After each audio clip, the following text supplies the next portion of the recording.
हमारा 5 कोश होते हैं, हम सब जानते ही हैं। अन्न रसमय कोश पहला शरीर है।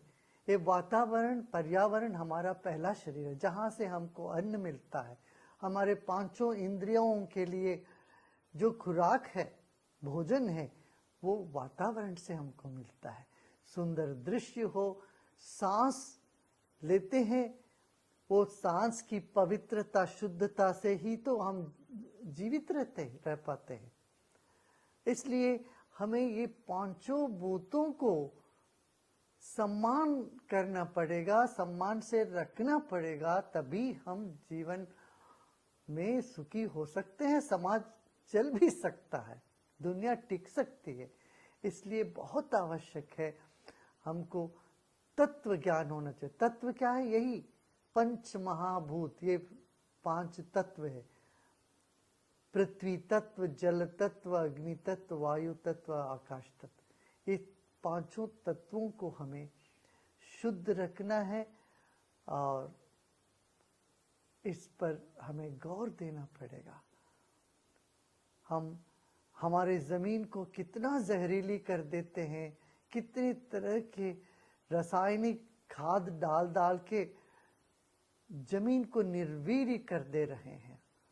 हम इसको बंद करें और नैसर्गिक खेती करें। मुझे बहुत हर्ष हो रहा है बताने में कि भारत में लाखों किसान आज नैसर्गिक खेती करते हुए उनके जीवन का स्तर को उन्होंने ऊंचा किया।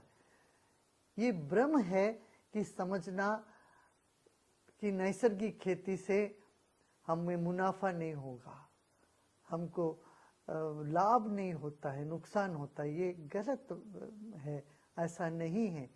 तो आप सबसे हमारा अनुरोध है, आप ऑर्गेनिक चीज़ों को लीजिए, खरीदिए, खाइए और ज़मीन पर ऐसी कोई चीज़ ना डालो जिससे ज़मीन खराब हो जाता। पृथ्वी तत्व पर हम ध्यान दें। इसी तरह से हम पेड़ उगाएं।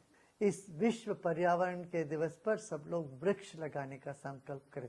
हमारे परंपरा में बहुत पुरातन ये प्रथा है जहाँ हर एक व्यक्ति जीवन में 5 बड़े बड़े वृक्ष को लगाना ही, पंचवटी लगाना ही। तो इसलिए हर व्यक्ति ये संकल्प ले, आज हम 5 वृक्ष लगाएंगे। फिर जल के स्रोत बहुत आवश्यक है, हमें इनको बचाना, नदियों को बचाना है, तालाबों को साफ रखना है। इन सब पर हमें विशेष रूप से ध्यान देना है, काम करना पड़ेगा। तो इसलिए हम सब संकल्प लें, तालाबों को और नदियों को पुनरुज्जीवित करें। और ईंधन के जगह हम सूर्य का ईंधन, सूर्य की ऊर्जा को हम प्रयोग में ले आए, हवा की ऊर्जा को हम प्रयोग में ले आए।